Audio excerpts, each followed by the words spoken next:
After looking at the tape, what did you see from the Oklahoma game? We were competitive the whole way through. I thought that I was encouraged. It looked like we belonged out there. I didn't think that our kids let the moment get too big for them. I didn't think that we looked physically overwhelmed, which I've been places where I felt like, boy, went to some of those places and just got, overwhelmed. And we didn't do that. Obviously, we've got some. We got to be able to finish our drives, which we're not doing a great job of doing right now, and that carries back even to the first, second half of the first game. So we got to make sure that we continue to invest in those situational deals, and that's a goal of ours moving up here in the next coming weeks here before we get to conference play. That we got to improve in those situational areas, red zone and third downs. And then just kind of Preston specific, Coach talked about it after the game. He held his own against that defense. How encouraging is that? Maybe if that finishing part isn't there, just to see him respond well to playing that type of defense. Yeah, Preston was. He's really playing good right now. He's confident. I think he's seeing it. He's not putting the ball in jeopardy. He's doing exactly what we asked him to do. He's not trying to be a superhero. You see some of those plays kind of manifest themselves sometimes, which we thought would happen naturally anyway, but he's trying to operate within the confines of our offense, and he's being smart and distributing the ball. I think 12 different guys had touches. That's 10 players in game one, 12 players in game two. So there's a distribution of wealth going on right now, which is exciting. It's fun to see him in command of the huddle. It's fun to see him on the sidelines interacting. I never thought he was phased, and he's bothered at the end of a loss, but he's kind of resolute in how it is that we got to approach the coming weeks. So it's fun watching him grow right now. I think that certainly gives us your offense goes as your quarterback goes. So he's going the right direction right now. Some of the reverses and jet sweeps and things like that you guys it's kind of a staple of the offense in a way. Is there maybe some thought that those might get looked at a little closely as far as either how they're being timed up or just the production out of those? Yeah, we wanted to stay aggressive in the game, and we wanted to continue to do that. That's why we went for it on fourth down as many times as we did. We had confidence enough in our defense, put them in a bad situation there late in the game, But that's just trying to continue to be aggressive and give those looks. And we got a couple guards hurt during the game. We were kind of struggling more in the middle, so we were trying to get on the perimeter. Oklahoma's a very talented defense. They're obviously very fast. 28 was he had 17 tackles or something. He's just sniffing out stuff that, most of the opponents that we played haven't been able to do.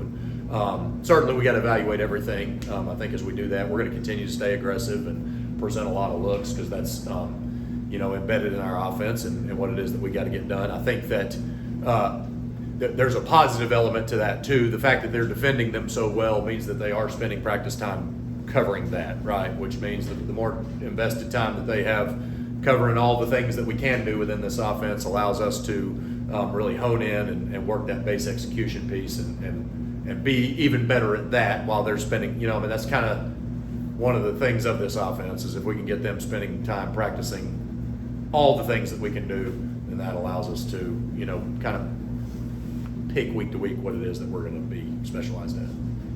Jake Bailey after the game talked about some of the offensive struggles finishing, all of it being fixable. Do you see it the same way, and how nice is it to maybe see it's just a notch away from being there rather than saying these guys can't run this offense and having to scrap it and do something different? Yeah, I think he's right. I think everything that we have is we can get better at for sure right now. I think we're sitting 2-3 last year, and we had some pretty considerable red zone struggles down in Central Florida, and we were just kind of a click or two away on some of those. I think that. We all can, including us, get caught up in how talented we are because we do have ability. But you forget that's 8 new starters, and they're all coming together. With the injuries on the offensive line, you're kind of that group hasn't been able to gel yet. We got different. We're playing a bunch of skill guys, which is awesome. But sometimes you get different depths of routes, and you get different ways that guys run things. So just kind of bringing that all together, I think week by week. You are seeing incremental development in that, and it's got to show up on the field when we get to that point. But I do think that we have the tools in place, and I think that as we continue to practice and hammer and hone in on those things, Preston being at his best is going to help all those other guys be at their best too.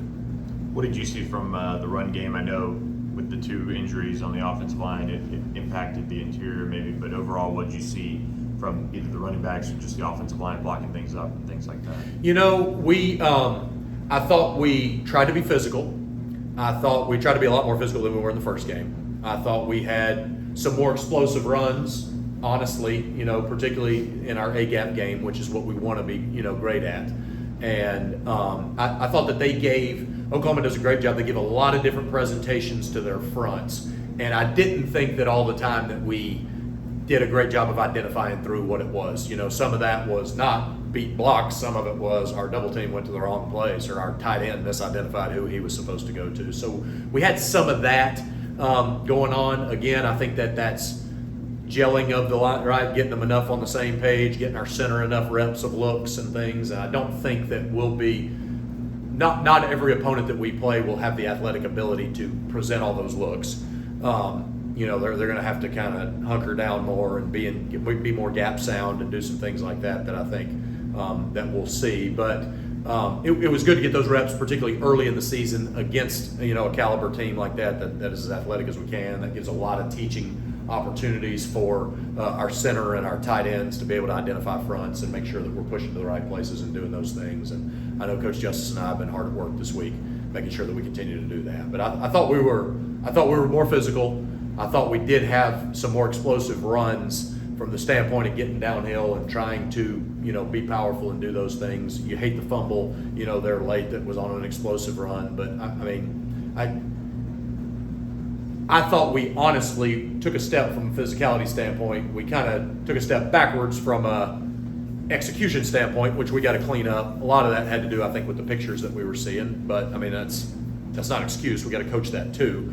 But just from that standpoint, I think with that, if we keep giving the same effort and physicality that we have, and our backs keep running the way that they're running, then those 2 to 4 yard runs are going to start becoming 12 to 14 yard runs. And with those injuries, saw a lot of PJ Williams at guard. That was something Coach Justice talked about. He's a guy you've got to find a way to get on the field.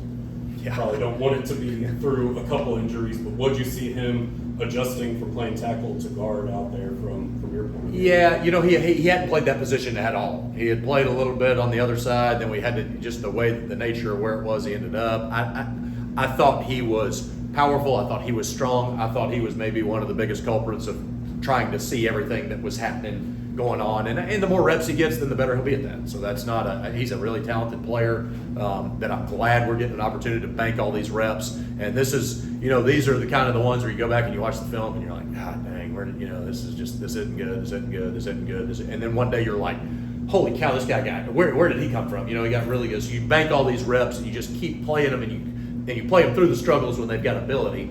You know what I mean? Because it's always been my opinion that talent always challenges experience, always, right? And so you just kind of keep playing those talented guys until they figure out what's going on, right? And then once it does register and click, then all of a sudden they turn from this guy that oh my gosh, where did he come from?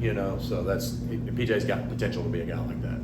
And then on the recruiting front, you guys got a big commitment on Friday, which you can't talk about, but with the ACC news, you guys seems like picking up a little bit more momentum. What have you guys seen from the response? I think it's been awesome. I think that the number of times since we've been here in 18 months that we've been told, Coach, I love everything but, Coach, I love everything but, is no longer a barrier to them in recruiting. And, we obviously honor the American Conference and what it is that we're trying to accomplish this year from a football standpoint. I do think in recruiting it's a little bit different animal, right? And we got to go out there and we got to embrace the future of what this thing's going to look like, and we got to make sure that we do a great job. I think we've gotten a great response, and I think that if you are a kid in Dallas and you come here and you experience our facilities, and now you have the opportunity to go play a Power 5 ACC schedule. You see these national games that are coming up. Why not? Why wouldn't you come here? You know what I mean? We've got the city, we've got the school, we've got the resources, we've got everything else that you're going to need. Why would you not, entertain at least seeing yourself? I mean, this is the best sports town in the state of Texas by far, and so we are. we're certainly going to continue to hammer that and hopefully continue to benefit the rewards. I mean, those ranking things, I get it, are like their own thing. But right now, when you can tell a kid in that class, hey, we got a top 10 class in your class right now, and we've been at the table for less than a month, then that resonates, I think, not just locally, but somewhat nationally too. You were on the field at Oklahoma. Were you on the field in week 1 against Louisiana Tech? Yes. So we moved down this year. We got a lot of moving parts at that tight end position. Obviously, you saw Stone EB show up. I mean, you know, we got three touchdowns in the tight end room right now. So it's with the substitution patterns that we were doing, kind of changing from what it was we did last year. Coach Brewer does a great job for us in the box. So having a chance to get down there and be in front of them and communicate from that standpoint and still be able to monitor RJ, who's still young, he's much improved, but still young, getting these other guys that really haven't played a bunch in and making sure that what we're doing with Stone and those guys, just making sure that we had another hand on deck down there. And that it's been good. I've spent part of my career in both, and I think that this is what fits for this year.